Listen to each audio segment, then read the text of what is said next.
En nombre del Padre, del Hijo, del Espíritu Santo. Amén. Momento de reflexión, de recogimiento.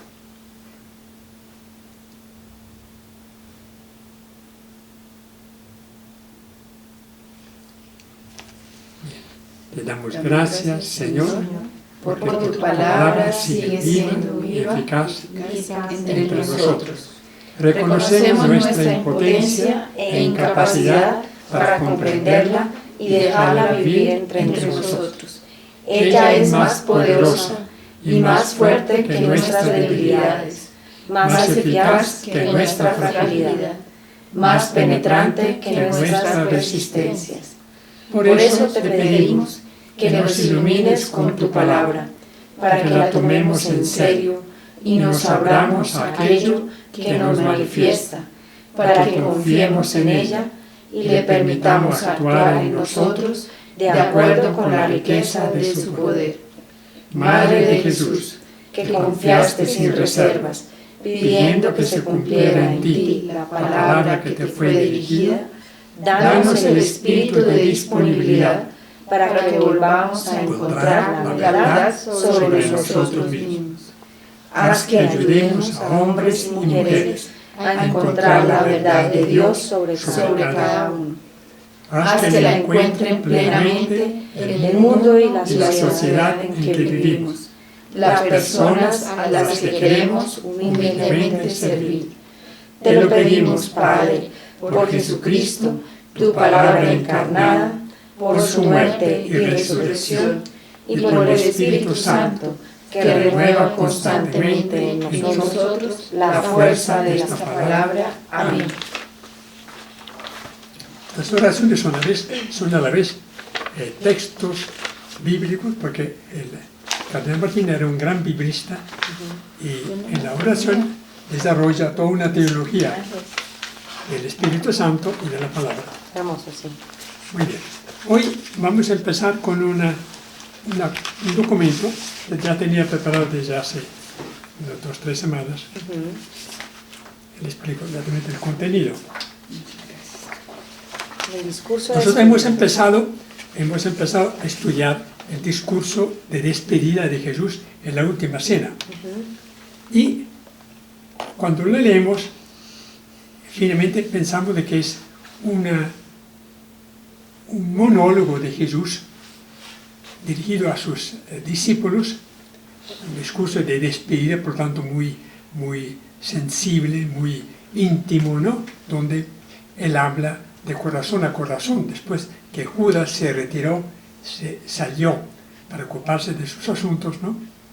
Y después del lavatorio de los pies, Jesús abre su corazón a los discípulos hablando de lo que él había ocultado hasta ese momento en muchos aspectos.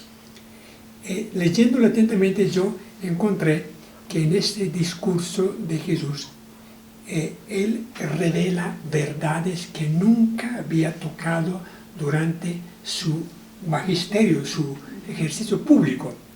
Porque es normal que cuando uno se despide, un padre, un papá, una mamá o una persona que se despide de sus familiares, ¿no? Abre su corazón y dice cosas que de repente nunca había dicho a sus hijos o a sus familiares, y que aprovecha este momento con toda la emoción y la sinceridad del momento para contarles, para revelarles aspectos que ellos hubieran deseado conocer, pero que nunca tuvo de repente el ánimo de decirles. Jesús hace exactamente esto. Entonces, yo encontré que en este discurso, además de palabras muy tiernas, muy amorosas y muy sinceras, Jesús revela verdades que a nosotros nos interesa mucho meditar y conocer. Entonces, leámoslo juntos. Del largo discurso de despedida de Jesús en la última cena, vamos a destacar y a someter a nuestra reflexión principalmente aquellas palabras que nos revelan verdades consoladoras que Jesús ocultó hasta el último momento que él llamó la hora, para indicar la consumación de su vida al servicio del reino de Dios y la glorificación de su Padre. Leímos una pequeña parte la vez primera, esta vez continuaremos leyendo, pero voy a extractar aquellas verdades, aquellas revelaciones que tienen una importancia muy grande para nosotros. Empecemos por la primera. En la casa de mi Padre, en Juan 14, 12. En la casa de mi Padre hay muchas mansiones. Y cuando me haya ido y os haya preparado un lugar, volveré y os tomaré conmigo. En la casa de mi Padre hay muchas mansiones. Uno, para explicar el cielo, Jesús podía decirlo en palabras. Él venía desde la morada del Padre, vino a este mundo y estaba por regresar otra vez a la casa de su Padre. Por tanto, debía tener una nostalgia profunda, una alegría grande de poder decir que pasado el momento crucial de la pasión y muerte, él regresaba otra vez a la comunión con el Padre. Padre y yo somos uno solo, ¿no? Entonces, dice, pero promete, en la casa de mi Padre hay muchas mansiones. Dice acá, el Dios Altísimo no habita en una casa. Sabemos perfectamente, no hay casa que contengan a Dios, por muy elegante que sea. Y tampoco hay mansiones en la casa de Dios.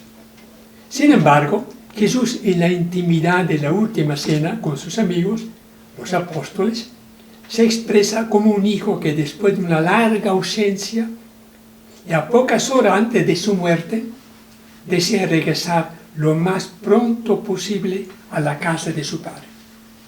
Tratemos de adivinar cuáles eran los sentimientos de Jesús. No, pues un poco en ese momento angustia. no aparece el terror de la muerte, lo veremos más tarde, ¿no? Pero aquí es el deseo, cuanto antes quiero regresarme a la casa de mi Padre. Como una esperanza, como una ansiedad, ya, una bueno, nostalgia profunda. Yo creo que cuando en algún momento hemos vivido fuera de la casa, bueno, en mi caso por lo menos sí. Mi mamá vivía a 3 horas, 4 horas, y pasaba mucho tiempo sin poderla ver, además que no estaba el celular en el momento tan a la mano como ahora. Había momentos en el que yo añoraba la comida, el olor y las cocinas y todo, los ruidos de su casa. Entonces me imagino que esa era como... Si uno... obviamente más agrandado, ¿no? Jesús, claro.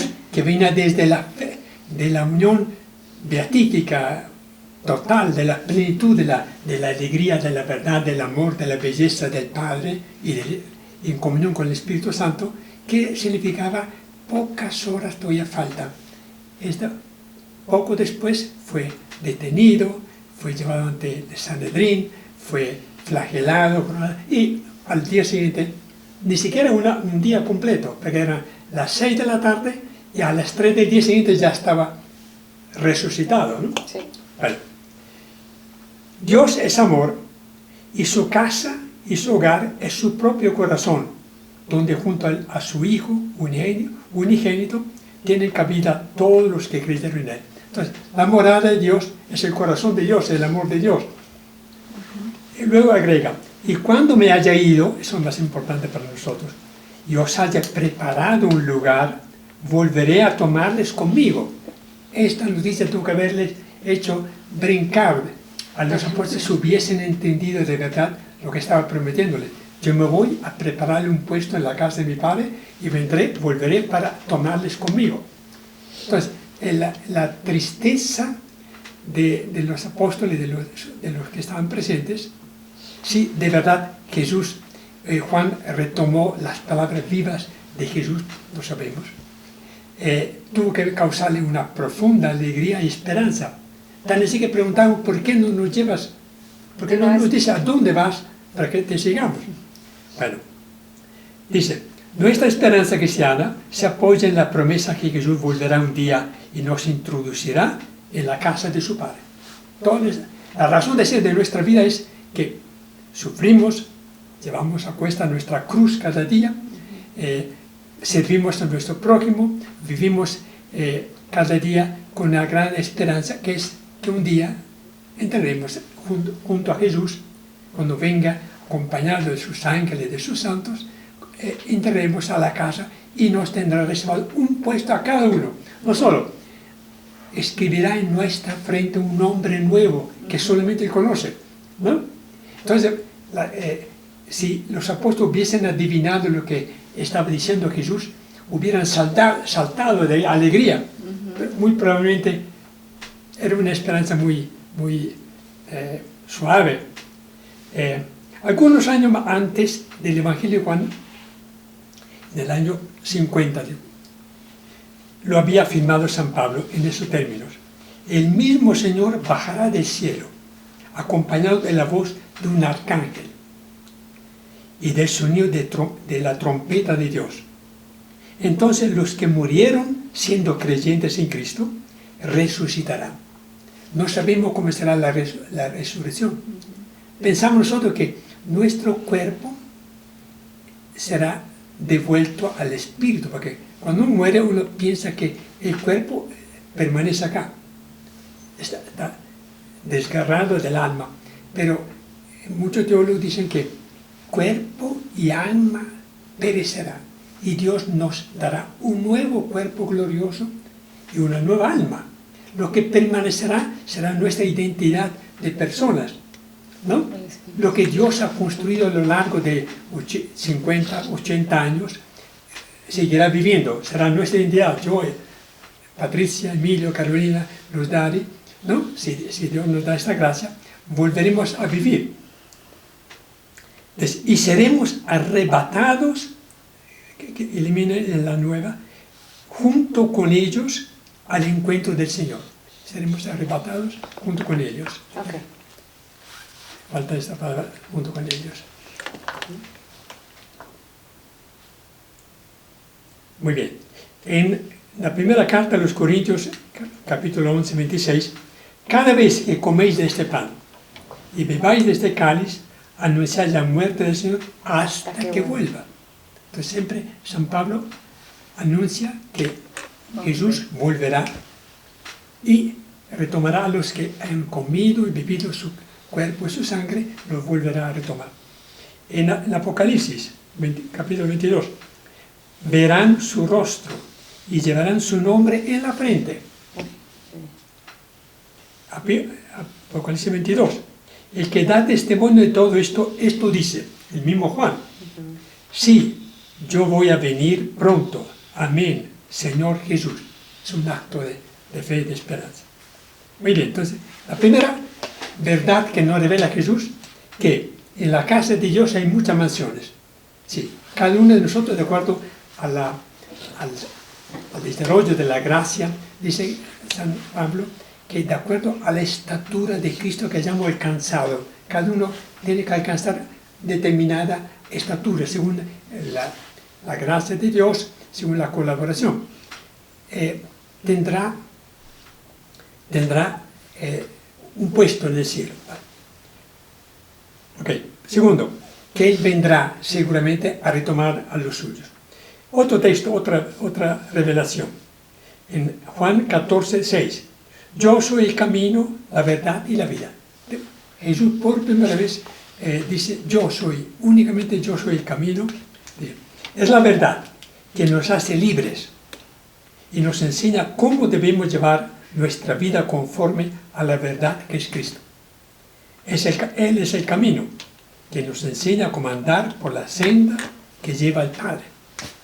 Y es la vida verdadera y eterna que brota del Padre y a través del Hijo Redentor nos hace vivir una vida nueva y eterna. Mientras peregrinemos en este mundo, apenas sobrevivimos. Solo después de nuestra muerte y resurrección viviremos de verdad. Sí, nuestra vida es un sobrevivir, porque no es vivir de verdad. Es una revelación nueva. Nunca había dicho, yo soy el camino, la verdad y la vida.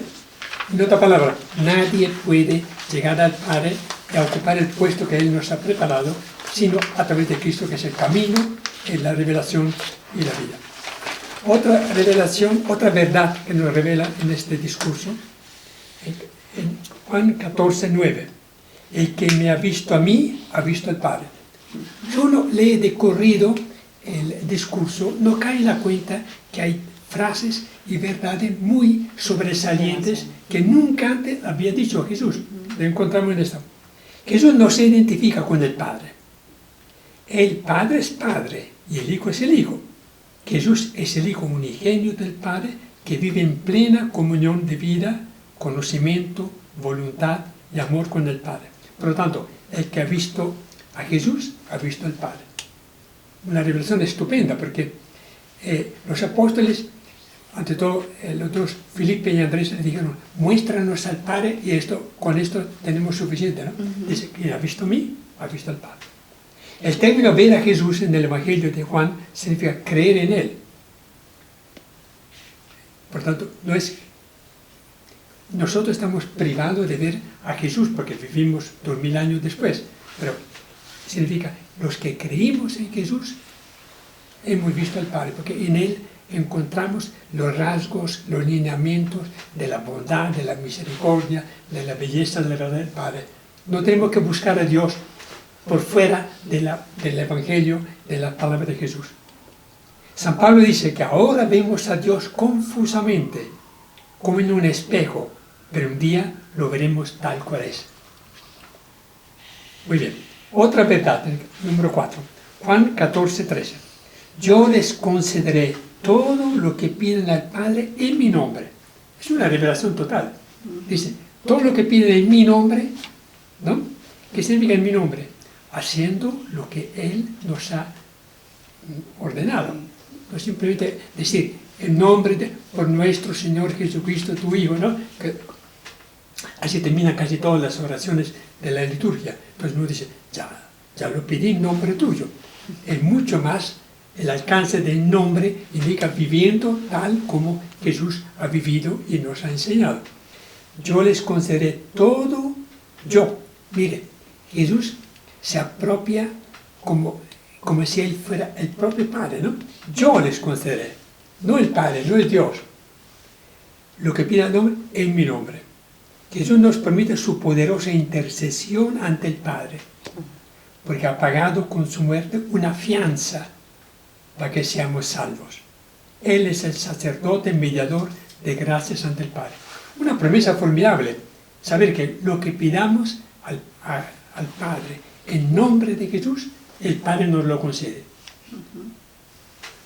Si uno pudiera decir esto con el director de un banco, lo que pida me lo concede. Sabemos que perfectamente la tramitología y las promesas son una cosa y otra cosa es la consecución.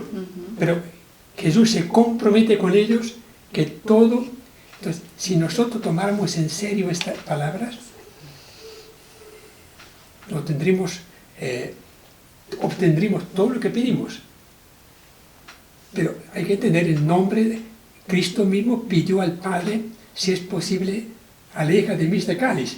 Sí, él mismo pidió algo y luego no se retractó, pero dijo, pero hágase tu voluntad. También nosotros cuando pedimos el nombre de Cristo decimos, Padre, perdona nuestras culpas. Líbranos de todo mal. Pero sabemos perfectamente que si lo pedimos en nombre de Cristo tenemos que aceptar que muy probablemente muchas cosas tenemos que aceptarlas aunque nos duela. Si pedimos a Cristo que nuestra oración sea semejante a la de Él, que le pidamos con la reserva de que si esto me conviene. Sí. Jesús también pidió al Padre, pero finalmente dijo, pero hágase tu voluntad. El número 5, Juan 14:15. Si me amáis, guardaréis mis mandamientos, y yo pediré al Padre y os dará otro paráclito para que esté siempre con vosotros. Por primera vez Jesús anuncia que a su partida Él enviará un paráclito, un defensor, un valedor, ¿no? Para que esté siempre con vosotros. No os dejaré huérfanos, enviaré a alguien que os defienda, que os consuele, que os ilumine, que os enseñe. El don del Espíritu Santo, eso es la primera vez que hablaba del Espíritu Santo, es una revelación consoladora e inesperada.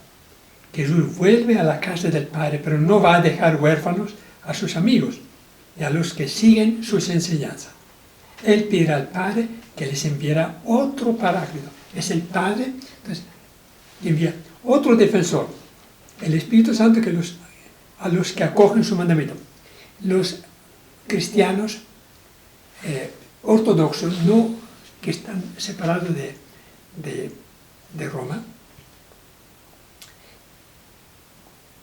una de las causas de su separación en el año 1500 más o menos, fue que ellos dicen que el Espíritu procede del Padre, mas no del Hijo, porque dice claramente, el Padre os dará otro Paráclito, para que esté siempre con vosotros.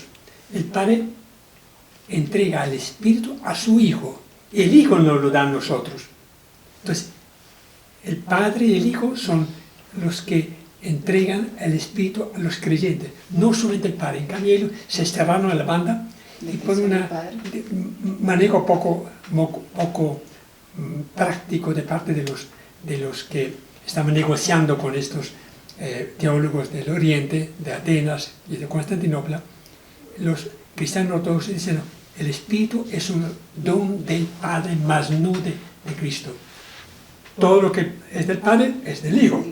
Se supone entonces que el Espíritu con mayor razón pasa por la mediación de Jesús. Entonces, si me amáis, aquí viene una palabra muy importante. Todo el discurso de despedida gira alrededor de la palabra amor. Si me amáis, guardaréis mis mandamientos. Claramente dice, el amor no es de palabras, sino completo. Yo pediré al Padre, Él pedirá al Padre, y Él os dará, por medio de Jesús, otro Paráclito. Significa que otro es alguien igual que el Hijo, ¿no? Otro Paráclito. Digo que Jesús es el Paráclito, el defensor, el consolador, el revelador principal. El Espíritu será otro igual que Jesús, pero en otra forma, porque no aparece, no se encarna en un hombre, no nace de una mujer, no vive, sino que el Espíritu es como el viento que va y viene, ¿no? Ok, otra verdad, Juan 14, 23, si alguno me ama otra vez, guardará mis palabras, y mi Padre lo amará, y vendremos a él, y haremos morada en él. Una promesa formidable, ¿no? Que no solamente el Espíritu, sino que el Padre y el Hijo pondrán su morada en el creyente que guarde sus mandamientos. Si me amáis, si alguno me ama, la condición entonces del amor es guardar los mandamientos, y Jesús nos permite que no solamente el Espíritu Santo, sino que el Padre y Él pondrán su morada en el creyente. Formidable.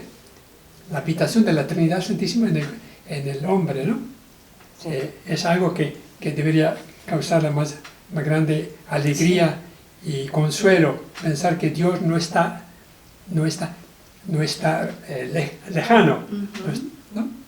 Obviamente, quien actúa, obviamente no es la palabra más indicada, quien actúa en nombre del Padre es el Espíritu Santo, es el que santifica en el bautismo, en la Eucaristía, que hace presente a Jesús, que actúa en los sacramentos, etc. El Espíritu es el actor, pero la presencia del Padre y del Hijo y del Espíritu es una realidad, una promesa consoladora. Por eso que leyendo el discurso, si lo leemos uno de corrido, no cae en la cuenta que son grandes tesoros, grandes verdades que Jesús nos está dando. Séptimo, Juan 15, 27. Os dejo la paz, mi paz os doy. Jesús, otro regalo, le deja el don de la paz, una paz diferente de la que da el mundo, ¿no? Dice, la paz, shalom, en el sentido original de la palabra, es mucho más que la ausencia de hostilidad. Sí, el Padre nos reconcilia consigo mismo gracias a la muerte de Jesús. El Padre da la paz. Porque el pecado nos separó de Dios.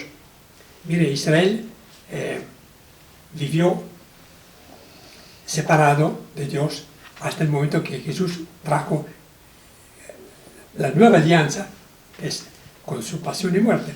Nosotros a través del bautismo y del sacramento, volvemos a disfrutar de esta paz, que es producto es un regalo de Dios. Paz significa bienestar, salud, estar en paz. Isaías sueña con el príncipe de la paz, el Mesías. La esperanza de los profetas se hace realidad en Cristo, que habiendo vencido el pecado, restablece la paz con Dios. Cristo vino a reconciliar a todos los seres consigo mismo, haciendo la paz por la sangre de su cruz, dice San Pablo. Así como estamos reunidos en un mismo cuerpo, la paz de Cristo reina en nuestros corazones gracias al Espíritu Santo, que crea en nosotros un vínculo sólido. La paz como la caridad son dones del Espíritu Santo. Mire que cuando Jesús aparece por primera vez en el cenáculo, lo primero que hace, sopla sobre ellos y dice, la paz es como esto, recibid el Espíritu Santo, ¿no? Sí. Entonces, la paz y el Espíritu Santo tienen una relación íntima, ¿no? Otra verdad que tengo que destacar, número 8. Yo soy la vid verdadera y mi padre el vinador. Una metáfora. Lo mismo que el sarmiento no puede dar fruto por sí mismo, si no permanece en la vid, tampoco vosotros lo podréis si no permanecéis en mí. La alegoría de la vid y de los sarmientos complementa lo que Jesús nos reveló anteriormente, de la inhabitación del Padre, del Hijo y del Espíritu en el creyente. Pues nos dice, si sus discípulos quieren dar frutos, deben permanecer unidos a Jesús. Para que la linfa divina que sale del Padre se convierta en racimo de uva, en obras, es preciso que permanezcamos en comunión con Jesús. La palabra permanecer la utiliza 10 veces el evangelista Juan en este capítulo. 10 veces. Y una que otra vez en el capítulo 6 del Evangelio. ¿Qué importancia tiene, qué diferencia hay entre morar, habitar, vivir y permanecer? ¿Qué énfasis tiene o qué valor agregado da la palabra permanecer? Hago un breve excurso histórico, ¿no? Israel, pueblo de Israel, pueblo elegido, fue siempre un pueblo nómada. Desde Abraham, que salió de Babilonia, se puso en camino y llegó finalmente a la tierra, a Canaán, y Dios le prometió una descendencia, una tierra propia. Después, los hijos de Jacob llegan a Egipto buscando alimento y caen esclavos, sufren una larga esclavitud a lo largo de 400 años. Cuando Dios elige a Moisés para que guíe a su pueblo hacia la libertad, hacia la tierra prometida, otra vez el pueblo sigue como nómada, peregrinando, nunca permaneció. Si la palabra permanecer es lo contrario de peregrinar, ¿no? Finalmente el pueblo Israel, después de 40 años de tránsito por el desierto, llega a la tierra prometida, pero anda detrás de otros dioses, la idolatría, y Dios castiga a su pueblo y otra vez vuelven a ser nómadas, tienen que desplazarse a pie hasta Babilonia, permanece ahí 60, 70 años. Cuando Ciro decreta la libertad del pueblo judío, otra vez se convierten en nómadas y regresan otra vez a su patria. Y siempre el pueblo judío nunca permaneció. Jesús nos promete a los creyentes que permanecerán. Esta palabra tiene entonces una importancia, un valor y un alcance muy grande, que Dios permanece en nosotros y nosotros permanecemos en Él. Finalmente, los descendientes, los que somos el nuevo Israel, los que creemos en Cristo, permaneceremos. Es decir, terminaremos vida de nómadas por esta vida, porque en esta vida somos De paso. peregrinos, caminantes. La alegoría de la vida y de los sarmientos complementa lo que Jesús nos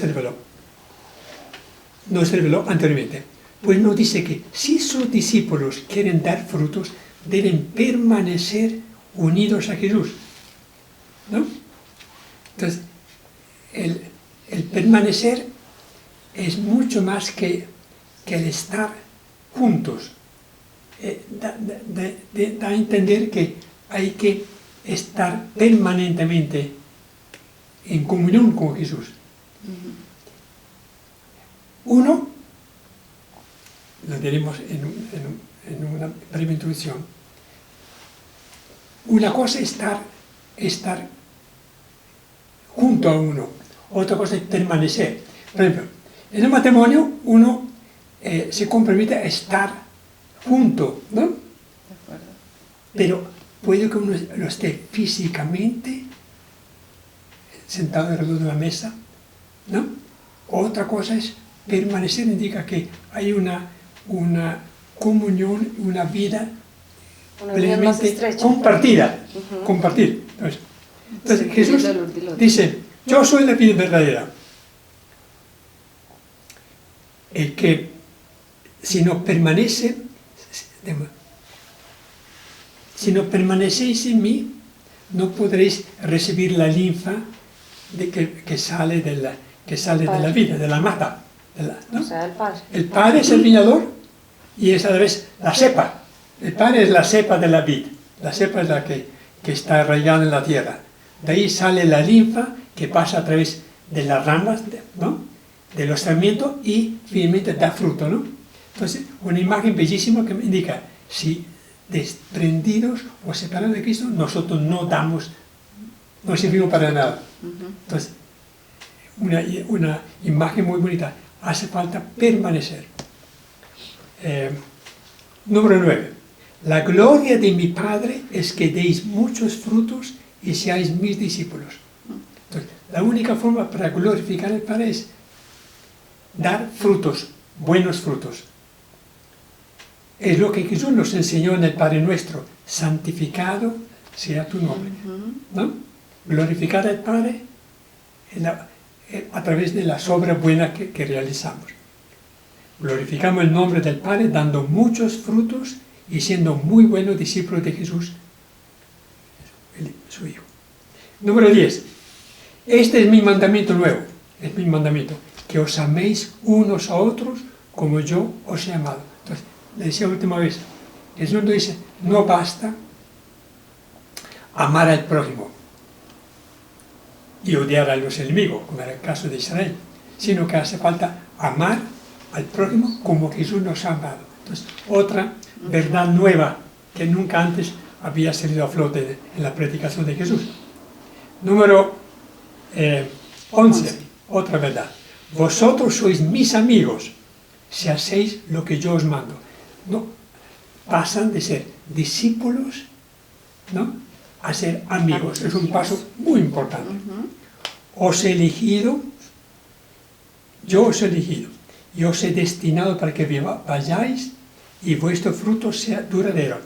La amistad conlleva que ellos tienen que compartir la misión que Jesús ha recibido al Padre. Sois mis amigos si vais y dais fruto. Si hacemos lo que Jesús nos ha ordenado, amar a los demás, como Él nos ha amado y salir a anunciar el Evangelio, daremos un paso más en nuestra relación con Cristo. Pasaremos de ser discípulos para convertirnos en amigos y amigas de Jesús. Ser amigo de Jesús significa entrar en su intimidad, la que solo comparte con el Padre. Son verdades bellísimas que debemos meditar y disfrutar. Número 12. El príncipe de este mundo ya está juzgado. El Antiguo Testamento solo habla raras veces de Satán y lo hace salvaguardando siempre la trascendencia de Dios único, evitando cuidadosamente el dualismo, principio del bien y principio del mal. Vital. Más que como un adversario, Satán aparece como uno de los ángeles de la corte de Yahvé, que desempeña el papel de fiscal, encargado de hacer respetar en la tierra los derechos de Dios. En el libro de Job lo presenta así. En el libro de Génesis, un misterioso personaje desempeña un papel capital en la caída de los primeros hombres, la serpiente. El Génesis solo habla de la serpiente, el más astuto de los animales del campo, envidioso, seductor, mentiroso y homicida. Su verdadero nombre es Diablo. Cristo ha venido al mundo para reducir a la impotencia al diablo y destruir sus obras. Los sinópticos presentan su vida como un combate entre Satán contra Satán. El diablo alcanza su máximo poder en la hora de la pasión de Jesús, cuando parece salir victorioso. Sin embargo, en el momento de su máximo poder, el príncipe de este mundo es derrocado por la resurrección de Cristo y su exaltación al amor. Entonces, una verdad muy consoladora. Por mucho poder que tenga Satán, el diablo y el mundo, que es su aliado, porque él es el príncipe de este mundo, Jesús nos anuncia que ya está juzgado. Podemos confiar de que la victoria final será de Jesús. Y por último viene otra. Dice, si bien la resurrección de Cristo representa el juicio y la derrota de Satán, el combate contra él no se acabará sino en el último día de la historia, cuando el Hijo del Hombre, habiendo reducido a la impotencia todos los poderes del mundo, hundirá al diablo en el abismo, entregará su reino al Padre. El Apocalipsis lo dice claramente. Número 13. Esta es la vida eterna, que te conozcan a ti, el único Dios verdadero, y al que enviaste Jesucristo. Aquí Jesús nos revela, para salvarse uno tiene que reconocer a Dios, el Dios de Abraham, de Isaac, al Dios de Jesucristo como único Dios. Pero al que enviaste Jesucristo. Necesariamente uno, para reconocer a Dios, tiene que hacerlo a través del enviado Jesucristo. El problema de los que no conocen a Cristo y que sí reconocen un Dios que puede ser con otro nombre, Alá, o etc., es muy difícil para nosotros, pero parece, según esto, que la condición para poder salvarse es reconocer a ti, al Padre, como único Dios verdadero, y al que enviaste, sí, al Mesías, Jesucristo. La vida eterna que nos promete Jesús no significa la vida después de la muerte, sino significa la vida verdadera, que puede ser vivida ya desde ahora. Como lo dice Jesús en Juan, el que cree en mí, aunque haya muerto, vivirá. El que esté vivo, nosotros que estamos vivos, y cree en mí, no morirá para siempre. Verdad es bellísima, ¿no? Que no es verdad. Pero yo encontré otra que me pareció vale la pena, en Juan 15, versículo 9. Con el amor con que el Padre me ha amado, con el amor, si quieren apuntar, con el amor con que el Padre me ha amado, yo también os he amado. Permaneced en el amor mío. Una vez más aparece la palabra permanecer. Sí. Lo que diga que es una cosa maravillosa. Cuando uno dice Dios, uno recibe en la Eucaristía a Jesús. Jesús nos ama con el mismo amor con que el Padre lo ama a Él y con que Él ama al Padre. Sí, entramos en un flujo de amor que empieza. El Padre ama a Cristo. Cristo nos ama a nosotros. Con el mismo amor. No con un amor diferente. No, al Padre yo lo amo porque es mi Padre. A ustedes sí son ya hijos adoptivos, por lo tanto, les doy unas migajitas de mi amor. Todo lo contrario. El mismo amor con que el Padre ama a Cristo y Cristo ama al Padre es el amor con que Cristo, el Padre, nos ama a nosotros. Estamos en un flujo, en un flujo de amor impresionante, porque es un amor totalmente diferente. Un amor que lleva a Cristo a dar su vida por nosotros. Luego continúa diciendo, si guardáis mis mandamientos, permaneceréis en mi amor. La única condición es guardar los mandamientos.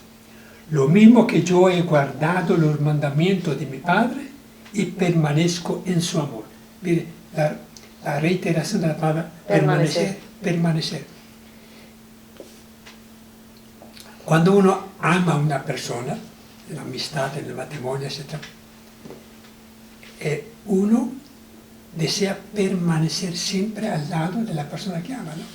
Y quiere que la persona, aunque esté lejos, siempre permanezca en contacto, en comunión con la persona que lo dejó. Esto es un sueño, de pensar que Dios que al que guarde los mandamientos, el mandamiento nuevo de la caridad, permanecerá en su amor. Lo mismo que yo he guardado los mandamientos de mi Padre. Sí, así como yo guardé el mandamiento de mi Padre y permanezco en su amor, así ustedes permanecéis en el Padre y en Él, guardando los mandamientos. Yo creo que eso es demasiado profundo para profundo y a la vez retiro, porque inimaginable, no cabe en nuestra mente. No. Porque uno piensa que Dios está ahí en el cielo y que yo estoy aquí pregando toda la vida para asegurarme un puestecito en el cielo. Cuando realmente Dios está dentro de nosotros y nos ama con el mismo amor. Uno dirá, paciencia que el Padre ame a Jesús, que se encarnó en el Señor y María, que es un hombre como todos nosotros. Por ser su hijo, tiene que amar a su hijo, si no, no sería padre. Pero que el Padre ame a nosotros como ama a su hijo, está fuera de nuestra posibilidad de pensar, porque somos nosotros, como la buenas tardes. Ayer desaparecemos, somos pecadores, somos miserables, ¿no? Y Dios nos ama con el mismo amor con que ama a su hijo. Esto está fuera de cualquier capacidad de entender. Claro, pero yo creo que, digamos, cuando uno ha tenido o cuando han cosas que le hieren a uno en el alma de la infancia o, bueno, lo que llaman ahora el bullying o lo que sea, si uno entendiera esta parte, sería la forma más sanadora para uno. Claro. Porque sentirse amado es una necesidad de todos. Sí, primero de todo, porque el amor implica perdón. Dios nos ha perdonado, nos ha rescatado, ¿no?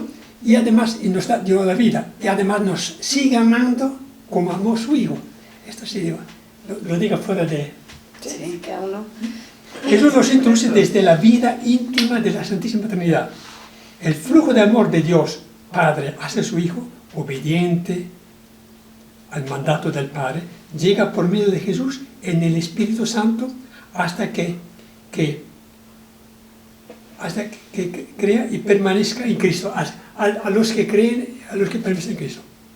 En la vida de la gracia y en el Espíritu Santo. Es decir, el que vive en gracia de Dios recibe toda esta oleada de amor del Padre a través de Cristo. ¿Sí? Vivir en la vida del Espíritu, vivir en gracia de Dios significa recibir todo este flujo inmenso del amor de Dios.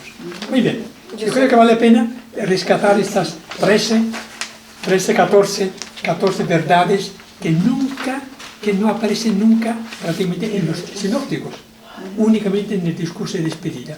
Entonces, debemos dar gracias a Dios a Jesús, que en el último momento antes de morir, Él vació su corazón y compartió con ellos verdades que nunca hubiéramos conocido. El hecho de que Juan haya escrito en la postremería ya del año 100 más o menos, ¿no? Compartiendo con nosotros estas verdades, indica que Dios permitió que uno de los 12, Juan, el amigo amado de Jesús, gracias a la efusión del Espíritu Santo, recuperara todo ese caudal de verdades, de revelaciones, y lo compartiera con las comunidades y llegara a nosotros. Porque si nosotros hubiéramos quedado con los 3 sinópticos, no hubiéramos logrado captar y apreciar toda esta belleza de verdades. Yo creo que este discurso es más que fundamental para nuestra vida, porque cuántas veces estamos desesperados, cuántas veces tenemos problemas, cuántas veces sentimos que Dios no está con nosotros, que estamos solos, que estamos desesperanzados. Y si tú lees esto a profundidad, te vas a dar cuenta que no solamente Dios está ahí, sino que ya Jesús reina, triunfó, está en nosotros, somos más amados que el amor que ni siquiera nos cabe en la cabeza, que ni siquiera somos capaces de dar el resto de la vida. Tenemos absolutamente todo, la respuesta de cuál es el camino, tenemos cómo debemos seguir adelante. Creo que esto es más que como nuestra guía de rutas, es decir, el día que nos sintamos perdidos, agarrar esta hoja, agarrar a Juan 14 al 17 y volverlo a leer y decir, estoy en Cristo, la linfa corre entre nosotros, estamos en comunión. Y esto creo que a todas las personas que estén perdiendo la esperanza puede ser el momento o el punto de quiebre en donde vuelvan a retomar incluso la fe. Exactamente. De acuerdo. Muy bien. Muy lindo. Ahora empecemos a leerlo con más, con otras palabras, las mismas palabras, pero junto a otras expresiones del discurso. Okay. Veamos versículo 25. Del 14. Esto es lo que tenía que deciros mientras estaba con vosotros, pero el Paráclito, el Espíritu Santo, que os enviará el Padre en mi nombre, os lo enseñará todo. Sí, Él os hará recordar todo lo que yo os he dicho. Palabra de Dios. Te alabamos, Señor. Destaquemos alguna que otra cosa acá. Entonces, la primera vez que habla del Espíritu Santo. Lo mencionó en el diálogo con Nicodemo, pero en otro contexto. Aquí hace una promesa formal. El Paráclito, la única vez que aparece, una vez aquí en el Evangelio, otra vez en la primera carta de Juan, ¿no? Aparece la palabra Paráclito, que significa valedor, defensor, abogado, ¿no? Paráclito. Los sinópticos no mencionan nunca la palabra Paráclito. El Espíritu Santo, lo dice claramente, que os enviará mi Padre, en mi nombre. Habíamos dicho antes, ¿no? Sí. Él os hará recordar. ¿Cuáles son las funciones del Espíritu Santo? Enseñar todo y recordar dos cosas, ¿no? Dice, abrirles los ojos. exactamente. Por lo tanto, si Juan recoge el discurso de despedida, que los sinópticos no mencionan ni siquiera, ¿no? Es porque el Espíritu Santo le hizo recordar cosas que ellos no habían recogido, porque los evangelistas no conocieron a Jesús, por tanto, recogieron en los evangelios lo que las comunidades habían oído hablar de los apóstoles, pero Juan era testigo personal, por lo tanto, él puede recordar y enseñar todo y recordar todo lo que Jesús ha dicho. Entonces, el discurso es producto de este recordar las palabras de Jesús. Dice, aquí hay algunas cosas que voy a subrayar. Dice, a su vez, al fin, el último párrafo, el Paráclito no transmite una doctrina propia. El Espíritu nunca revela algo nuevo, sino lo que oyó de Jesús. Lo que indica el Espíritu Santo es como el eco de lo que Jesús decía. No cambia absolutamente nada, simplemente se limita a enseñar y a recordar lo que Jesús ha dicho. Entonces, no tiene un papel, un rol de revelador. No es creador de simplemente enseña y recuerda. Exacto. Entonces, la Iglesia confía en que el Espíritu Santo es el que guía a la Iglesia, al sucesor de Pedro, a los obispos, a los concilios, ¿no? Que nunca inventan algo nuevo, adaptan el mensaje de Jesús a la situación, al contexto en que vivimos. Pero es el Espíritu Santo el que es invocado para que recuerde y profundice lo que Jesús ha dicho. Por eso creemos que los pronunciamientos del Papa, pocas veces, salvo cuando proclama un dogma, como fue con Pío XII y esto, pero los concilios que se han dado proclaman verdades que el Espíritu Santo fue sugiriendo, dando a ellos, ¿no? Porque si no, gran parte de nuestra fe viene de los concilios, porque ellos, concilio de Éfeso, Calcedonia, que Jesús nació de María, virgen, que era un hombre como sí, todas esas verdades que fueron desarrollándose poco a poco a lo largo de muchos concilios, ¿no? Fue fruto de la inspiración del Espíritu Santo. Eso lo dice. Y lo mismo para nosotros podemos leer toda la Biblia, como mucha gente dice, yo ya me leí toda la Biblia, ¿no?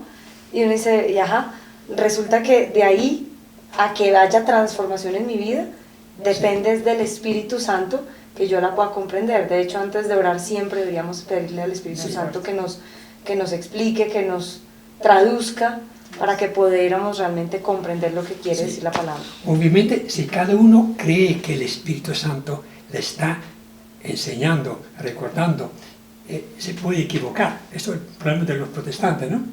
Los cuales dicen, yo leo la Sagrada Escritura y me dejo guiar por la Sagrada Escritura. No hay magisterio de la Iglesia, no hay papa, no hay obispo, no hay nada. Yo y la palabra de Dios. Entonces, uno tiene que someterse a la interpretación que de la Sagrada Escritura hace el magisterio, la tradición apostólica de Pedro, todos los 4 evangelios, San Pablo, etc. Pero también los concilios fueron desarrollando, ampliando, interpretando las palabras de Jesús, y así tenemos las verdades del credo, ¿no? Y por eso valdría recalcar que Él nos enseñará todo recordando lo que Cristo ha dicho, no inventándose nada nuevo, sino lo mismo en clave de la fe que nuestra tradición apostólica nos permite tener. Y también dice acá, esto significa que la palabra de Jesús y sus signos permanecen vivos a lo largo de los siglos gracias a la acción del Espíritu Santo. Es palabra viva, no es una palabra muerta. Exactamente. Muy bien, sigamos. Versículo 27.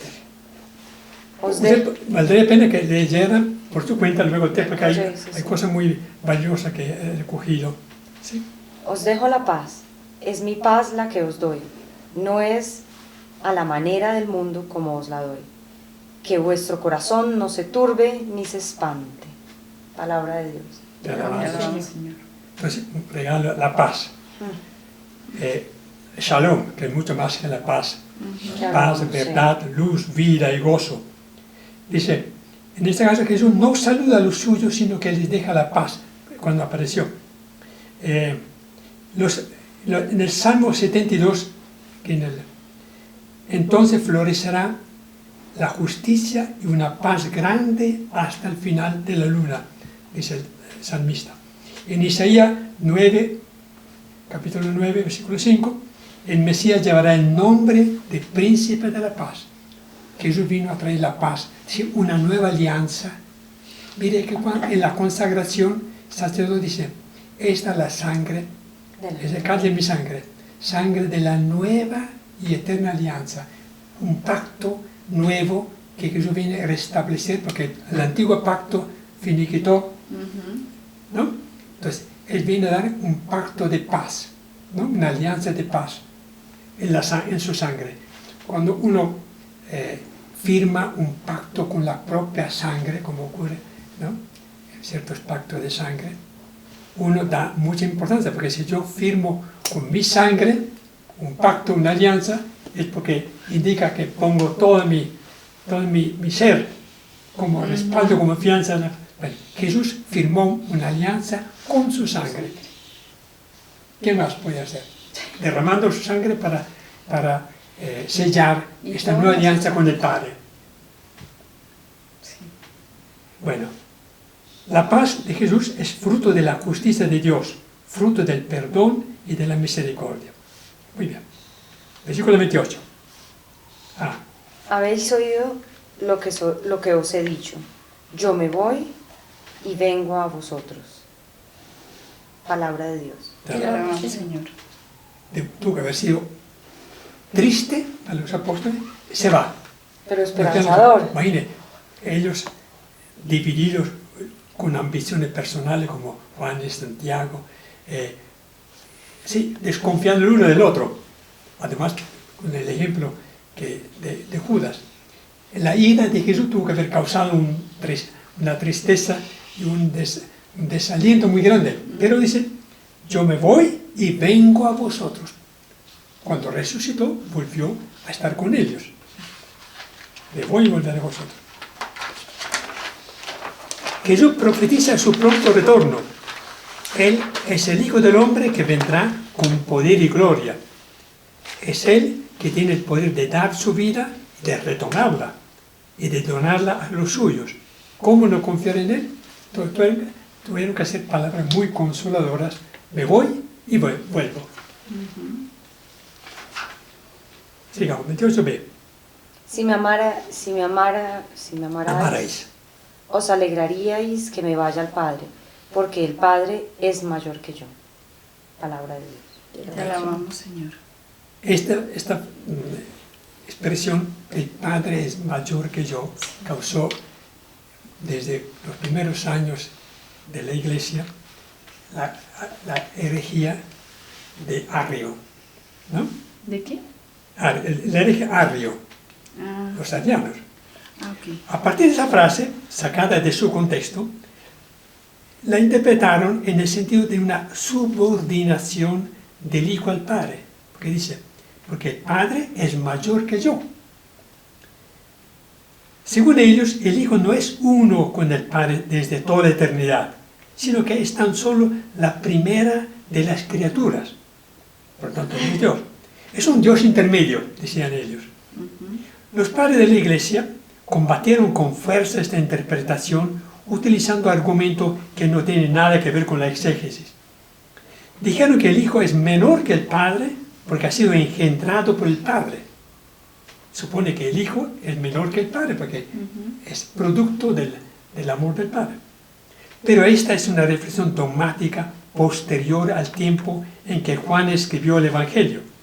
Otros dijeron que el Hijo es menor que el Padre porque asumió la naturaleza humana. Jesús, por tanto, como hombre es muy inferior al Padre, porque el hombre como criatura, por su ser limitado, es inferior al ser de Dios. Esta explicación utiliza la doctrina de las dos naturalezas, divina y humana, de Cristo, que era muy extraña a la forma de pensar del evangelista. Por lo tanto, estos dos argumentos no son válidos. Conviene más bien buscar la explicación en el propio Evangelio de Juan. Por una parte, Jesús proclama su unidad con el Padre. El Padre y yo somos uno, ¿se acuerdan? Y su inmanencia mutua. El uno permanece en el otro. Jesús permanece en el Padre en él. Por otra parte, se sitúa como el enviado, el Mesías, el ungido del Padre, que lo recibe todo del Padre, sus palabras y obras, sus enseñanzas y mandatos. En ese sentido, Jesús, el Padre es mayor que Jesús, porque Jesús vive del Padre, recibe la palabra, el mandato del Padre. En ese sentido, si aceptamos que hay una diferencia entre el Padre y Jesús. Hay que concluir que el envío o la misión de Jesús supone una dependencia. Desde ese punto de vista es el Padre mayor que él. Jesús lo decía a propósito de sí mismo y de sus discípulos. El enviado no es mayor que el que lo envía. Si leemos esta frase a la luz de todo el Evangelio de Juan, la cuestión es clara. Jesús sostiene siempre la soberanía del Padre.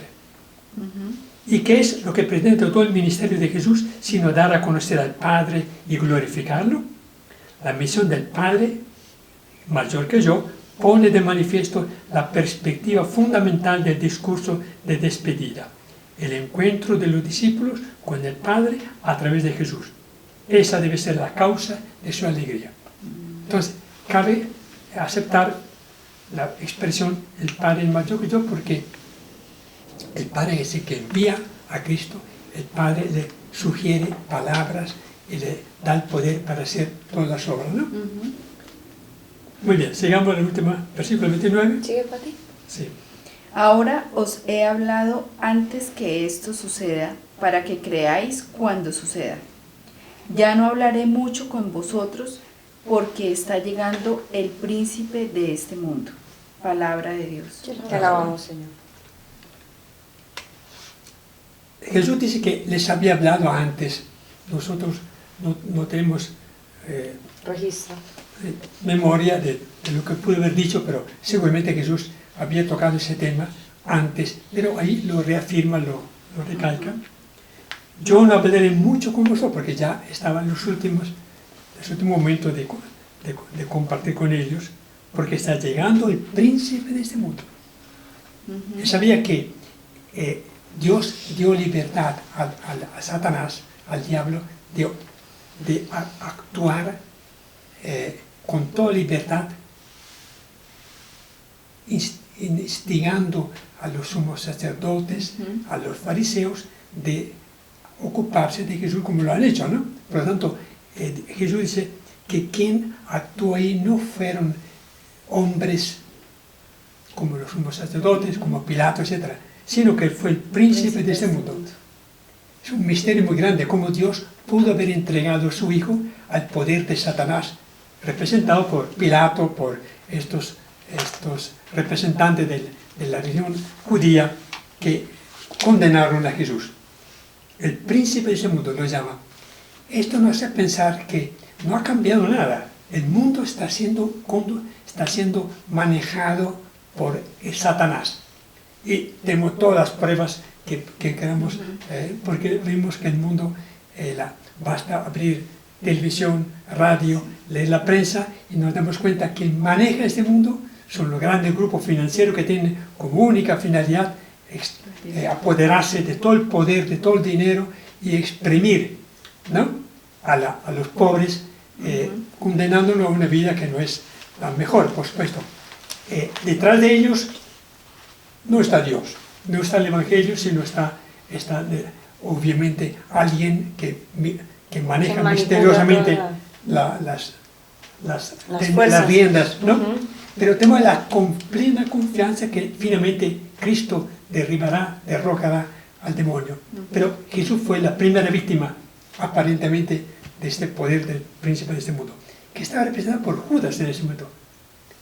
Judas dice, el Satanás entró en el corazón de Judas cuando fue traicionado. Por tanto, era algo muy concreto para él.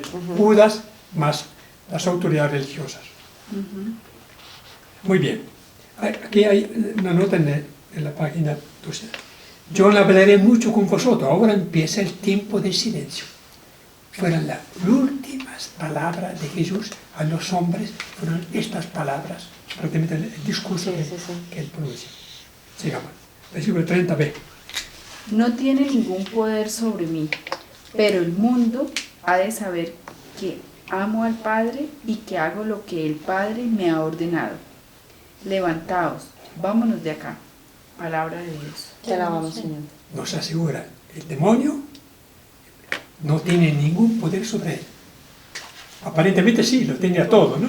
Pero él simplemente permitió. Sí, exacto. Que todo pasara. Porque él ama al Padre y se somete a ese poder invisible, misterioso y maligno del demonio. Porque ama al Padre. Lo que indica que nosotros que amamos al Padre cumpliendo el mandamiento, no estamos sujetos al poder tenebroso de Satanás, ¿no? Porque amamos al Padre y hacemos lo que Él nos ha ordenado. Solamente el que se somete a Satanás, desobedeciendo, por supuesto, puede experimentar los efectos de este dominio terrible de Satán. Luego dice, levantaos, vamos aquí.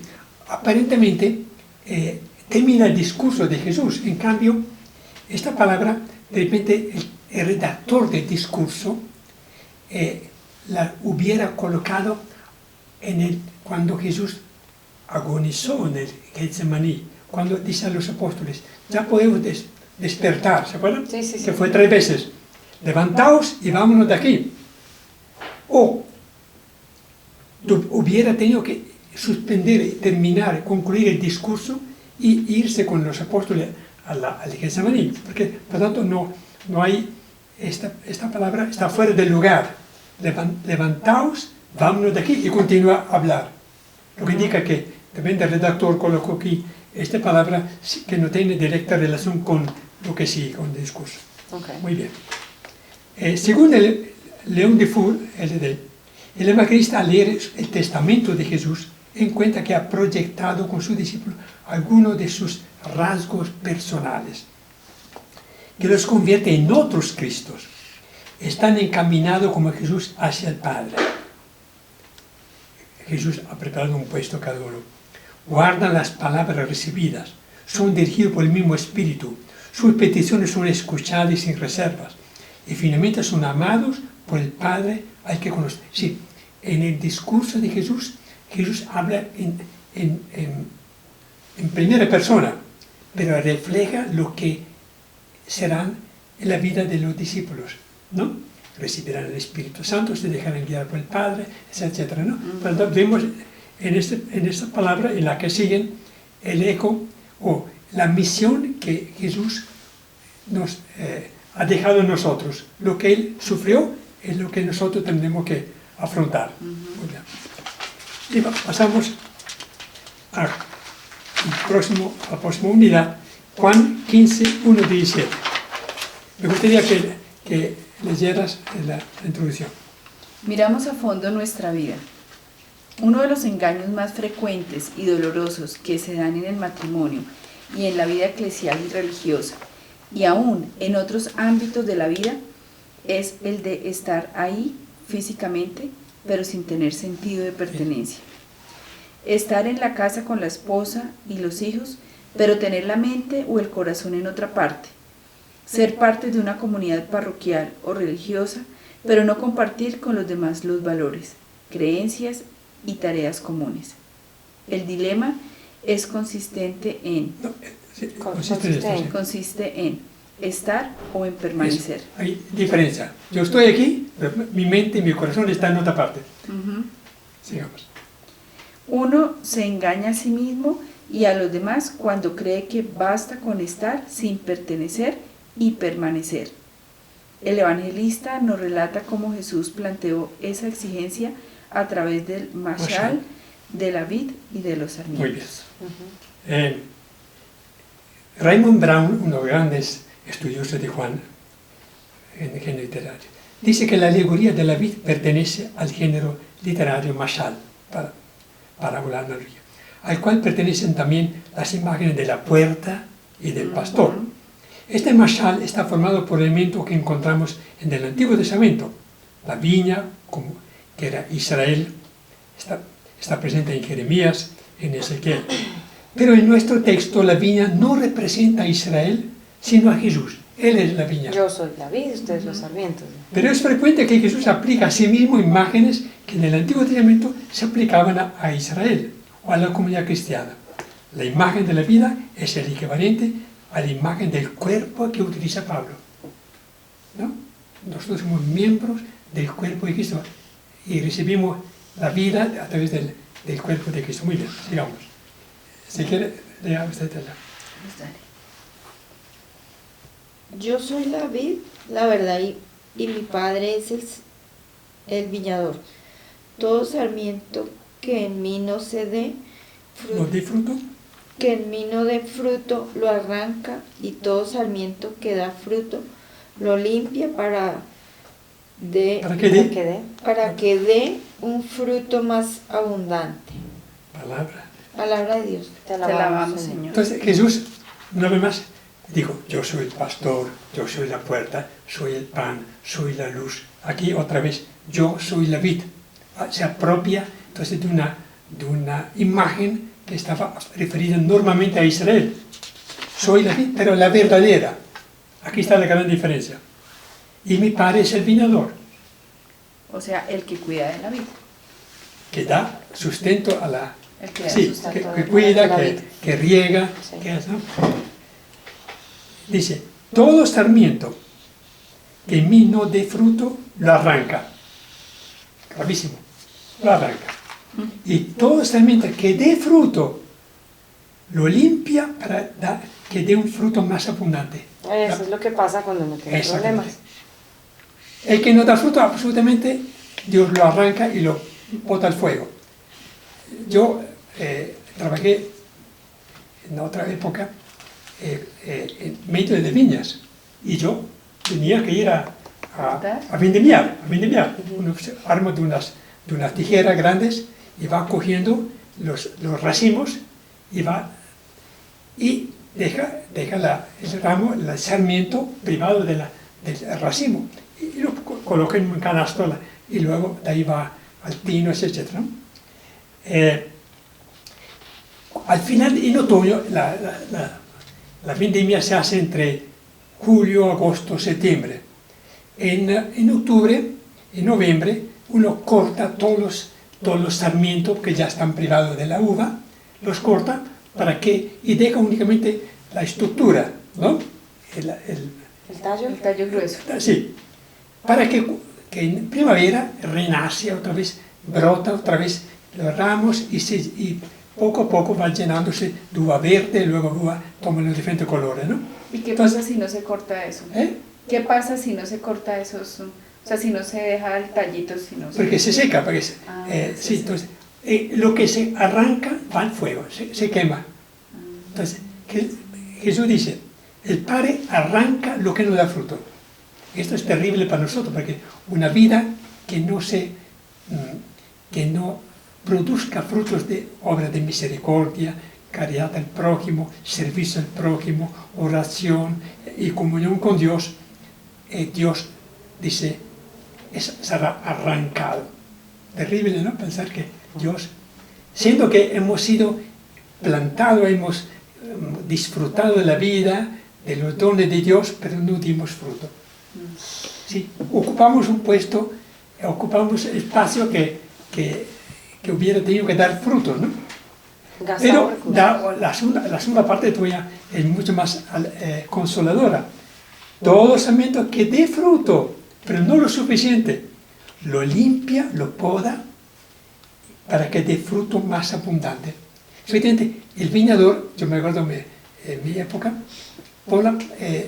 durante la primavera, el agricultor va cortando sarmientos que no están destinados al fruto, ¿no?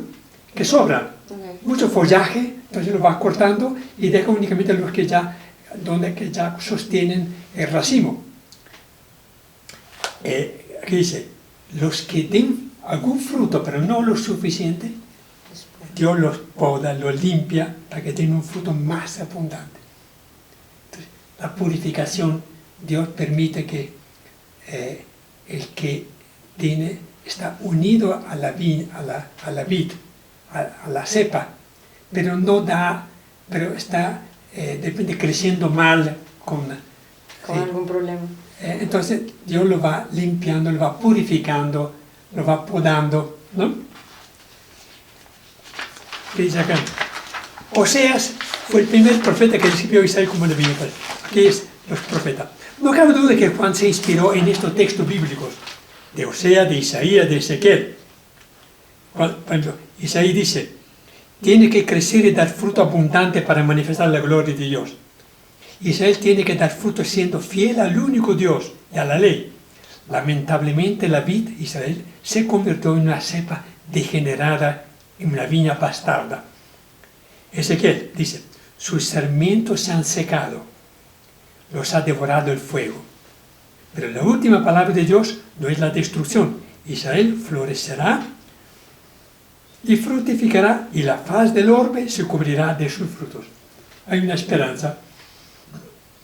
No cabe duda que Juan se inspiró en estos textos bíblicos. Jesús se revela como la vid, la verdadera. Juan mantiene la base. Todos vosotros no sois más que uno en Cristo, dice San Pablo. Vale. Cuando Jesús dice que Él es la vid verdadera, el énfasis está en el adjetivo la verdadera. Solo Él es la vid que da sarmientos fecundos. Jesús presenta a su Padre como el viñador, que se preocupa personalmente por su viña, para que dé frutos cada vez más abundantes. En el versículo 2 muestra a Dios cuidando su viña, corta, arranca en invierno los tallos improductivos y poda, limpia los pámpanos o los sarmientos excesivos para que los tallos den fruto. Entonces, una bellísima imagen de Dios que cuida su viña. Cada uno de nosotros es parte, es un sarmiento que debe traer uvas, racimo de uvas.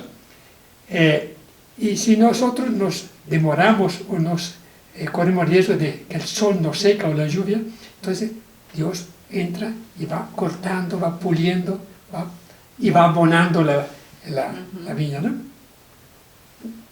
Esos son a veces los problemas, las Dios no es situaciones. indiferente a nuestra palabra. Ajá. Dios cuida, ama su viña y quiere que dé fruto abundante. Si nosotros no queremos y nos desprendemos de la vid, por supuesto nos perdemos. Somos condenados al fuego. Una imagen bellísima y muy, muy concreta. Dice, la vid junto con el olivo, la nota, y la higuera forman parte de la vegetación propia de Palestina en los tiempos de Jesús. Muy bien. Sigamos, versículo 3. Yo voy a preguntar eso. Vosotros estáis ya limpios, gracias a la palabra que os he dicho. Permaneced en mí y yo en vosotros. Palabra de Dios. Te alabamos, Señor. Señor.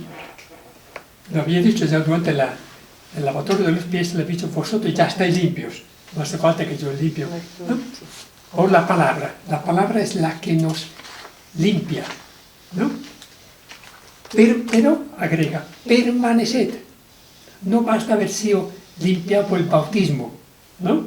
Hay que permanecer en mí y yo en vosotros.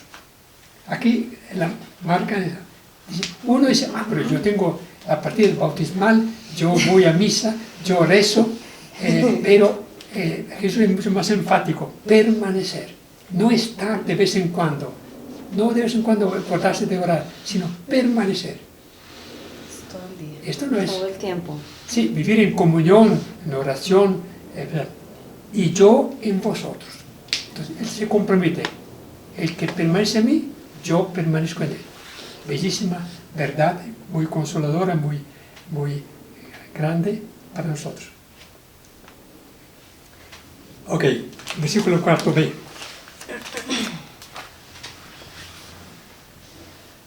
Lo mismo que el sarmiento no puede dar fruto por sí, sino permanece en la vid, tampoco vosotros si no permanecéis en mí. Yo soy la vid, vosotros los sarmientos. El que permanece en mí y yo en él, ese da fruto abundante, porque fuera de mí no podéis hacer nada. No podéis hacer nada. Si uno no permanece en mí, es echado fuera como el sarmiento y se seca. Luego se recoge, se les echa al fuego y arden. Palabra de Dios. Te alabamos, Señor. Señor. Palabra, sin mí no podéis hacer nada. Sí. Eso es Clarísimo. más patente, ¿no? Si yo soy la vid, vosotros fuera de mí no podéis hacer nada. Sí, es como una uva pretender crecer fuera de la vid. De la El vista. sarmiento caído Es lo mismo. no puede dar fruto.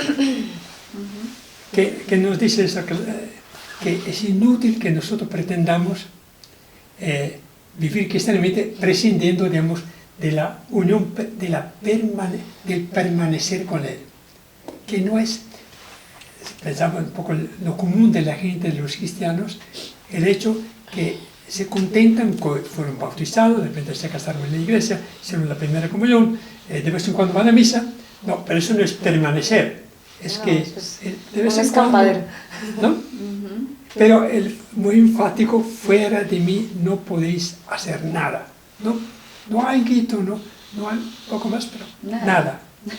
Nada. Por otro lado, dice, como el amor exige la presencia de dos, nunca se da una fusión ni una confusión entre Dios y los creyentes. Así, gracias a la palabra de Jesús, el creyente sigue siendo discípulo, sarmiento. Nunca seremos viña. Sarmiento de la vid única. Y si permanece fiel, se va renovando continuamente y dando frutos abundantes. Estos frutos no se han dado todavía. Se darán si los creyentes siguen profundamente unidos a Jesús. La insistencia del permanecer. Lo que pasó a Israel estuvo desde Abraham hasta Jesús, estuvo aliado, ¿no?, con Yahvé. Pero el momento en que tenía que permanecer fiel y creyente a aceptar a Jesús como un Mesías, como el ungido del Padre, ahí fracasó. Mire, permaneció muy poco, porque durante toda la historia de Israel fue un retorno, una caída permanente a la idolatría, a la desobediencia, los castigos, y luego volvían, ¿no?, a una religiosidad muy formal. Y el momento en que él hubiera definido su salvación, fracasó. Lo que indica que esta es una lección. Uno puede comprometerse, permanecer por algún tiempo unido a Cristo y Cristo con él, pero viene un momento en que la salvación depende de la última decisión, permanecer hasta el final de la vida. Si uno durante la vida fue altibajos, ¿no?, de repente la muerte lo coge en el momento en que estaba caído. Yo creo que acá es muy importante porque está unido con la parte cuando Jesús hablaba de la paz. La paz, porque en la tribulación, no, pues cuando todo está bien es fácil decir esto, sí, y es fácil decir que yo permanezco. El momento en que venga la tribulación, acordarnos de este momento para que podamos permanecer en la paz de Cristo, sí, a pesar de la tribulación, porque es ahí donde realmente nos vamos, sí, a medir las fuerzas. Son las pruebas de la vida que es ahí donde Jesús dice, hay que permanecer. Y somos volátiles, porque cuando todo está bien, uno se desconecta porque no lo necesita. Y muchas personas cuando todo está mal también se desconectan porque entonces reniegan diciendo que es culpa de Dios o algo así. Y todo lo contrario, deberíamos permanecer en las buenas y en las malas. Así que, como en el matrimonio. Como en el matrimonio, es igual. El matrimonio, una amistad. Tener amigos que cuando las cosas van bien es muy fácil, pero permanecer aún en los momentos difíciles. Y Jesús dice, por eso que vosotros sois mis amigos y permanecéis en mí. Versículo 7. Si permanecéis en mí. La reiteración, permanecer. ¿Sí? Y mis palabras permanecen en vosotros. Pedid lo que queráis. Lo que queráis. Y eso os sucederá. Lo que glorifica a mi Padre es que deis fruto abundante y que seáis mis discípulos. Palabra de Dios. Sí, permanecer en Él. La existencia nos tiene que dar en el corazón. Convencer que lo importante en la vida cristiana es permanecer. En las buenas, como decías tú, en las malas. En las pruebas, cuando todo va bien. Y mire, si Jesús hubiese permanecido fiel al Padre hasta el momento en que pronunció este discurso, a pesar de la dificultad que tuvo, las fatigas, ¿no?, hubiera sido. Pero cuando sobrevino la perspectiva de la pasión y de la muerte, fue ahí donde Jesús mostró que permanecía fiel al Padre, obedeciendo, aceptando la muerte, la peor muerte, la más horrorosa que tuvo, ¿no? Y yo creo que ahí también el ejemplo de María, de permanencia, porque pues ahí digamos que también es, o como yo lo veo, y más como desde el sentido católico, verla cómo permaneció siempre al lado de su hijo, independientemente de lo que pasó, su silencio. Sí, mire, Pedro, que en el monte Tabor vio el rostro de Cristo resplandeciente, toda su persona, que oyó la voz del Padre, que tuvo pruebas innumerables de que vio los milagros de Jesús, que escuchó de las palabras propias de Jesús, palabras, ¿no?, consoladoras, y ¿no?, fracasó. En el momento que no conozco a ese man, ese hombre, ¿no? Así le digo, 3 veces. Sí. Judas lo traicionó.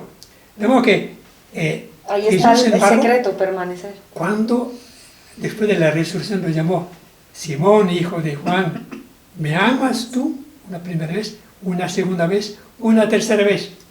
Dice, ¿permaneces conmigo?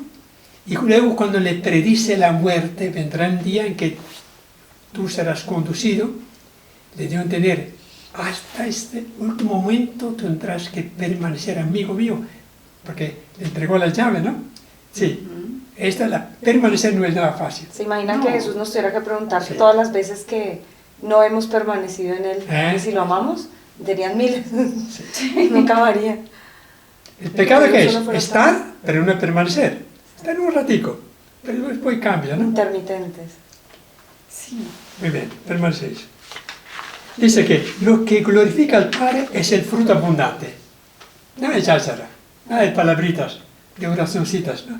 Lo que glorifica son obras, frutos abundantes, que dan los sarmientos y obviamente su pertenencia en la vida que es Cristo. Si uno pertenece a Cristo, glorifica al Padre. Cuando nosotros decimos, Padre nuestro que estás en el cielo, santificado sea tu nombre, ¿qué decimos? Quiero glorificarte, ¿no? Con mi vida, con mis acciones, dando frutos abundantes, ¿no? Solamente así, la única forma como santificamos al Padre es dando fruto abundante, estando con Cristo. De acuerdo. Aquí vamos a versículo 9. Sigamos. Con el amor con que el Padre, kathos, que es griego, el Padre me ha amado, yo también os he amado. Permaneced en el amor, el mío. Si guardáis mis mandamientos, permaneceréis en mi amor. Lo mismo que, kathos, yo he guardado los mandamientos de mi Padre y permanezco en su amor. Palabra de Dios. Como decía antes, con el mismo amor con que el Padre me ha amado, yo amo a vosotros. Eso es impresionante. El amor de Cristo fue puro, obediente, humilde, sumiso, ardiente, ¿no? Hasta el punto de dar la vida para obedecer al Padre. Con el mismo amor con que el Padre me ha amado, yo también os he amado. Y otra vez, permanecer. Es grandísimo. Permaneced en el amor, el mío. Y la insistencia. ¿Y cómo? Guardando los mandamientos. Ante todo el mandamiento del amor. Permaneceréis en mi amor, lo mismo que yo he guardado el mandamiento de mi Padre y permanezco en su amor. Si el Padre lo ama es porque cumplió la misión que el Padre le había confiado de dar su vida. Sigamos, versículo 11. Os he dicho esto para que el gozo, el mío, esté en vosotros y vuestro gozo sea pleno. He aquí mi mandamiento, que os améis unos a otros con el amor con que yo os he amado. Palabra de Dios. Y la revelación da un mandamiento nuevo. Como yo os he amado, usted tiene que amar a su prójimo. Para que vuestro gozo esté en vosotros y sea pleno. Uno piensa que el amar a Jesús sea una carga pesada, ¿no? En cambio Jesús anuncia, os he dicho esto, no para que sufráis, estéis tristes y acongojados porque yo me voy, etc., sino porque el gozo, el mío, esté en vosotros, otra clase de gozo, de alegría, y vuestro gozo sea pleno. Imagínense, permanecer en Jesús, permanecer en el amor de Jesús, ser amado con el mismo amor que el Padre ama a Jesús. ¿Qué más podían, qué más podemos alegría? pedir? Sí, ¿qué más podían pedir? El permanecer en Jesús es fuente de verdadero gozo, y también el compartir el amor con los hermanos es también fuente de gozo y alegría. Uno es más feliz cuando da que cuando recibe. El amar al prójimo, servir al prójimo, es fuente de alegría.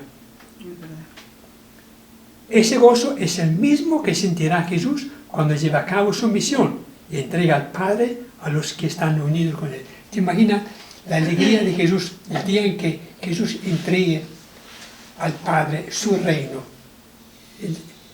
Miles de millones de creyentes que han dado fruto durante su vida, ¿no? Desde Abraham o desde Adán todavía hasta el último hombre, cuando Jesús tenga la satisfacción de decir, Padre, aquí está lo que yo he conquistado a lo largo de la historia, ¿no? Te lo entrego a ti, son hijos tuyos, ¿no? Les devuelve al Padre los hijos que Él ha conquistado, rescatado, por el cual ha sufrido. Entonces, la alegría de Jesús será inmensa, ¿no? Y también lo nuestro, ¿no? El que da su vida para los demás tiene que sentir una gran alegría como la que Jesús, porque Él dice, el mío, hay muchas formas de gozar la vida, ¿no? Claro. Pero ¿qué hace la diferencia? Para que el gozo, el mío, esté en vosotros. Hace una diferencia muy grande entre No cualquier la gozo. alegría mundana, El pleno. plena, y versículo 13. Nadie tiene un valor más grande que el amor del que entrega su propia vida por los que ama. Palabra de Dios. De la Vamos, voz Señor. más claro. El Sí. que da la vida, Lo dijo con su propio ejemplo. Sí. Nada que hacer. lo importante es que Jesús dio la vida para para pecadores, no solamente para los amigos. Paciencia que Jesús hubiese dicho, yo doy mi vida, me muero, para salvar únicamente a los que están en gracia de Dios, digamos, con palabras muy... Pero Jesús, sabiendo que éramos una partida de pecadores, de indignos, dio su vida para los que lo habían traicionado, los que habían desobedecido, los que le habían entregado como Judas, etc. Entonces, nadie tiene amor más grande que el amor del que entrega su vida, propia vida, por los que ama. Este es válido para de todas, ¿no? Esa ejaculatoria tan bonita que es, ¿quién te amara tanto que de amor muriera? Gracias. Y esto en la vida concreta. En un matrimonio, en una vida de grupo, el que está al servicio de los demás demuestra que realmente ama y tiene sentido de pertenencia. La esposa con el esposo, el hijo, ¿no? Dan la vida por el niño, por los hijos, ¿no? Los sufrimientos de uno demuestran que su amor es verdadero, profundo, sincero, ¿no? El que da la vida demuestra amor. El que en cambio la guarda, ¿no? El que guarda su vida la perderá. El que da su vida la volverá a recuperar. Habiendo amado lo suyo que estaba en el mundo, los amó hasta el extremo, dice. Sí. Muy bien, versículo 14. Vosotros sois mis amigos si hacéis lo que yo os mando. No os llamo ya siervos, porque el siervo no sabe lo que hace su dueño. Os he llamado amigos, porque todo lo que he oído de mi Padre os lo he dado a conocer. Palabra de Dios. Te alabamos, Aquí Señor. pasa, sí, de discípulo pasa a ser amigos. Dice, sois mis amigos si hacéis lo que yo os mando. La condición es muy clara. Observar los mandamientos, vivir en comunión con Él. No llamo siervos. De ese tiempo el siervo era lo común de la gente, eran esclavos o servidores. Porque el siervo no sabe lo que hace su dueño. No comparte los secretos del dueño. Yo os he amado porque todo lo que he oído de mi Padre os lo he dado a conocer. Mira qué maravilla, ¿no? Jesús compartió con su discípulo y con nosotros todo lo que el Padre le ha dicho. ¿Qué más podemos decir? El camino para llegar al Padre, la forma de cómo debemos comportarnos, nos dio su cuerpo como alimento, su sangre, nos da la palabra, todo lo que contiene la Biblia viene del Padre. Jesús la da a conocer a sus amigos, porque son amigos y no siervos. Y yo creo que a medida que uno se va acercando, es justamente esta parte es bien importante, porque uno a veces dice, ay, no es que me toca ir a misa, o sea, eso ya es como una obligación, como algo muy servil. Pero cuando uno va a misa porque quiere escuchar a su amigo, quiere alimentarse con su palabra y además le hace Necesita, falta, sí, exacto. y le hace falta y uno siente esa necesidad, pues es como cuando uno dice, necesito hablar con mi mamá para que me dé este consejo en esta situación. Entonces, ya digamos, claro, es muy diferente para la persona que ve de pronto a los católicos que hacemos, que necesitamos de eso y creen que es como algo obligatorio, Cumplimiento. como un cumplimiento, exacto. Cumplimiento. Cumplimiento, sí. Sí. Exacto. Entonces, la dicha es decir, cuando uno habla con Jesús en la oración, lo dice Señor, Jesucristo, Salvador, Maestro, Redentor, y su vida, amigo, tú eres mi amigo, tú me has revelado todo lo que el Padre te ha revelado, te ha dado a conocer. Yo no soy un cualquiera en la casa de Dios, en la vida de Cristo, soy su amigo, su amiga. Nosotros durante el año antepasado estudiando los textos del Evangelio que José Antonio Pagola hace hincapié. Somos grupo de Jesús, somos amigos de Jesús, amigas de Jesús. Yo siempre insisto en este punto, amigos y amigas de Jesús. No tan solo discípulos de Jesús o creyentes o cristianos, amigos de Jesús. Para que él entrara en la mente a la gente, somos realmente amigos si hacemos lo que Jesús nos quiere. ¿Terminamos? Pues yo creo que terminamos estas dos. Terminamos esto porque falta versículo 15.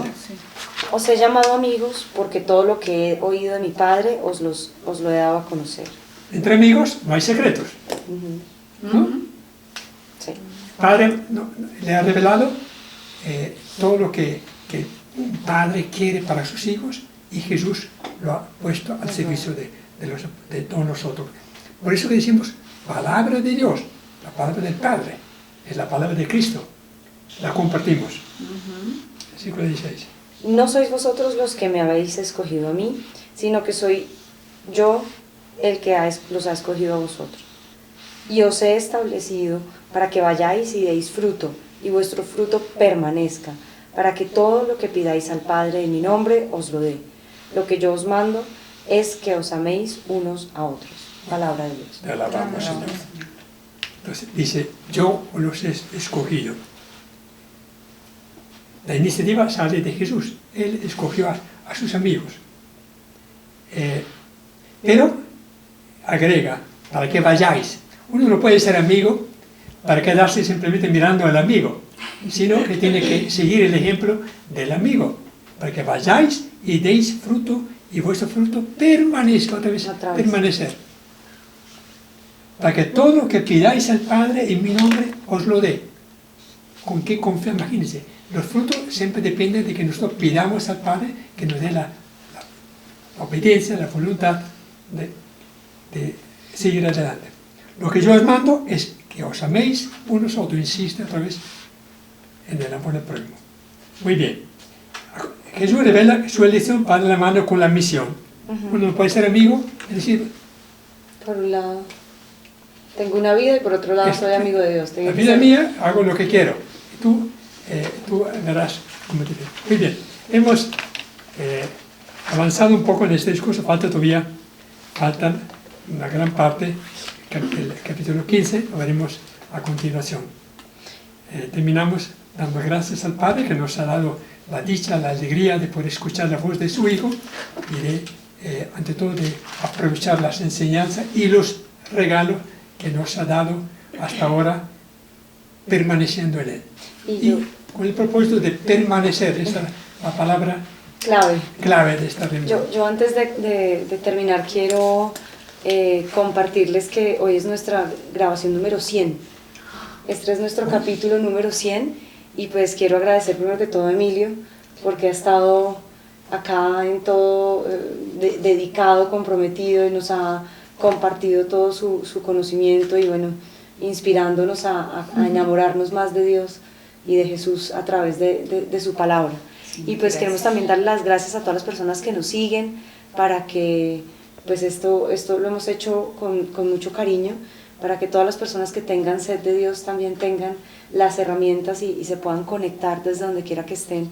Y sabemos que ya somos casi 500 personas, entonces pues queremos dar las gracias a todos, invitarlos a que pues nos comenten o si tienen alguna pregunta, alguna duda, la sigan compartiendo en la caja de comentarios y pues nada. Carolina, ¿cómo pueden obtener las personas que ven el material que de pronto no todo el mundo lo tiene? Buena pregunta.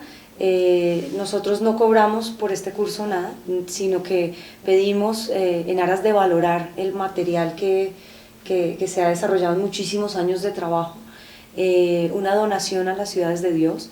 En la parte inferior lo voy a poner, pero normalmente en varios capítulos lo hemos puesto, una donación a las ciudades de Dios, y nosotros les compartimos el link porque los documentos están en Google Drive para que puedan tener acceso a la lectura de los mismos y puedan seguir estos mismos textos si ustedes lo quieren también. Sí. Yo quiero agregar algo, que Lo nuestro es apenas compartir una lectura con algunos comentarios. No es escuela, no es curso, simplemente compartimos, leemos o compartimos una lectura de documentos de personas que han estudiado a fondo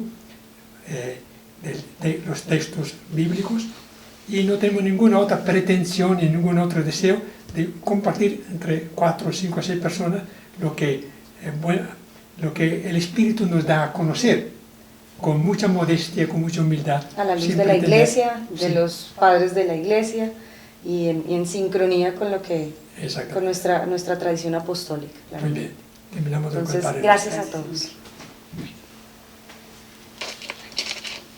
Padre nuestro que estás en el cielo, santificado sea tu nombre. Venga a nosotros tu reino. Hágase tu voluntad, en la tierra como en el cielo. Danos hoy nuestro pan de cada día. Perdona nuestras ofensas, como también nosotros perdonamos a los que nos ofenden. No nos dejes caer en tentación y líbranos del mal. Padre nuestro. Del Padre, del Hijo y del Espíritu Santo. Gracias. Muy bien.